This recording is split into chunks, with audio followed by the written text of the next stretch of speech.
Hello everyone, আসসালামু আলাইকুম। Welcome to Mithila slash life. কেমন আছেন সবাই? আমি আলহামদুলিল্লাহ অনেক বেশি ভালো আছি। তো সেদিন হঠাৎ করে প্ল্যান করে চলে গিয়েছিলাম বসন্ত বিলাসে। তো যেয়ে দেখি এত বেশি মানুষ, তো সেইটা দেখে আমরা তাড়াতাড়ি ব্যাক করি। আর তারপরে আমরা চলে গিয়েছিলাম সায়রা গার্ডেনে। এই রিসর্টটিতে আমার আগেও আসা হয়েছে, আগেও আমার এক্সপিরিয়েন্স ভালো ছিল। তো আমরা সবাই ডিসাইড করলাম যে আমরা এইটাতেই যাই। আর এইটা হচ্ছে তাদের লবিটা, মানে ওয়েটিং রুমটা। তো এইখানে আপনারা বসতে পারেন। আর অনেক বেশি গরম ছিল সেই দিন, যেদিন আমরা গিয়েছিলাম। তো আগেরবার আমরা যখন এসেছিলাম তখন আমরা এই কটেজগুলোতে স্টে করেছিলাম। আর এই কটেজগুলোর ভিতরটা কিন্তু পুরোটা কাঠের ডেকোরেশন করা, তো আমার কাছে ভালোই লেগেছিল এটাতে স্টে করে। আর এবার আমরা জাস্ট ডে লংয়ের জন্য এসেছি, সবাই সুইমিং করব আর এইখানে দুপুরে লাঞ্চটা করব, ওই প্ল্যান করে এসেছিলাম।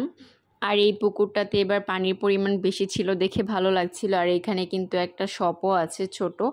আর এইখানে কিন্তু একটু পরপর এরকম সুন্দর বসার মতো জায়গা দেওয়া আছে, তো আপনারা কিন্তু ওইখানে যে একটু রেস্ট নিতে পারেন যারা ডে লংয়ের জন্য এসেছেন।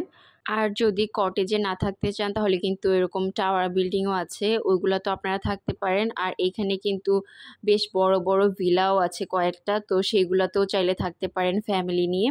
আর একটা ভিলা আছে সুইমিং সহ, ওই ভিলাটা অনেক বেশি বড়। তো আপনারা যদি ফ্যামিলি মেম্বার অনেকজন নিয়ে যান তাহলে কিন্তু আপনারা ওই ভিলাটাতে স্টে করতে পারেন, সেটা ক্লিপ আমার নেওয়া হয়নি।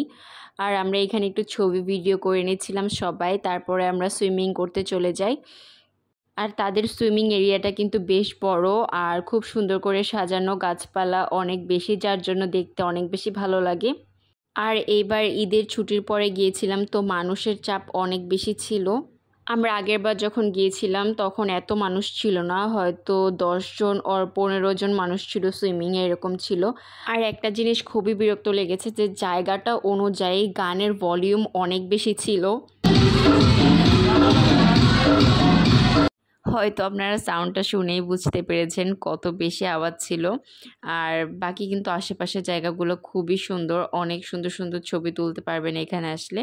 আর তারপরে আমরা পুলের পাশেই যে রেস্টুরেন্ট আছে সেখানে সবাই বসি, কারণ সেদিন অনেক বেশি গরম ছিল, তো সবাই একটু কোক আর আইসক্রিম খাচ্ছিলাম। আর তারপর আমরা সবাই পুলে নেমে যাই। আর পুলের পানি সেই দিন অনেক বেশি গরম ছিল, হয়তো বেশি মানুষের কারণেও হতে পারে, আর না হয়তো রোদ তো ছিলই। আর বেশ কিছুক্ষণ আমরা পুলে এনজয় করার পরে দুপুরের খাবার খেতে চলে যাই। আমরা বুফের যে প্যাকেজটা আছে সেইটা নিয়েছিলাম। আর এইখানে বাংলা, চাইনিজ সব ধরনের খাবারই ছিল।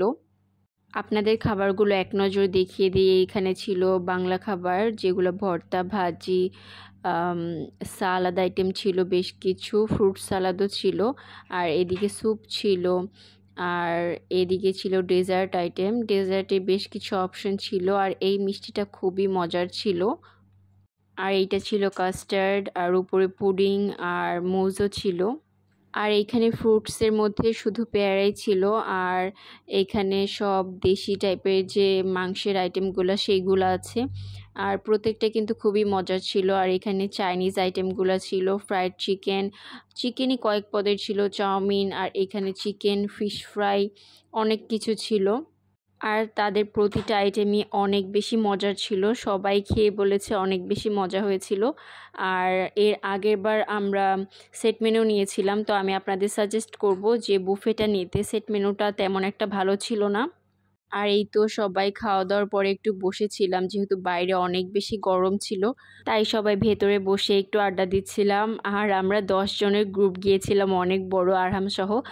দিনটা আলহামদুলিল্লাহ অনেক বেশি ভালো ছিল, জাস্ট গরম একটু বেশি ছিল, না হয় আমরা আরও বেশি এনজয় করতে পারতাম।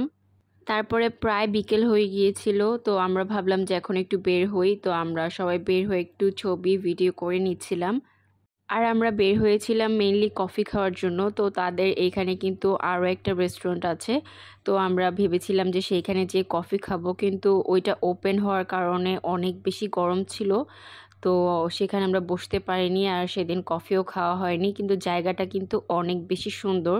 আর ঠিক তার পাশে বেবিদের জন্য একটা প্লেগ্রাউন্ড আছে, আর এরকম সুবিশাল খোলা একটা মাঠ আছে। আর এইখানে কিন্তু আপনারা চাইলে বিকালে ফুটবল খেলতে পারবেন এবং অন্যান্য খেলার ব্যবস্থাও ছিল। আর তারপর আমরা রওনা দিয়ে দিই বাসার উদ্দেশ্যে, কারণ সেদিন প্রচুর গরম ছিল। যার জন্য সবাই অনেক বেশি টায়ার্ড হয়ে গিয়েছিল, না হলে সন্ধ্যা পর্যন্ত থাকা যেত। আর এই তো আজকের ব্লগটি এই পর্যন্তই।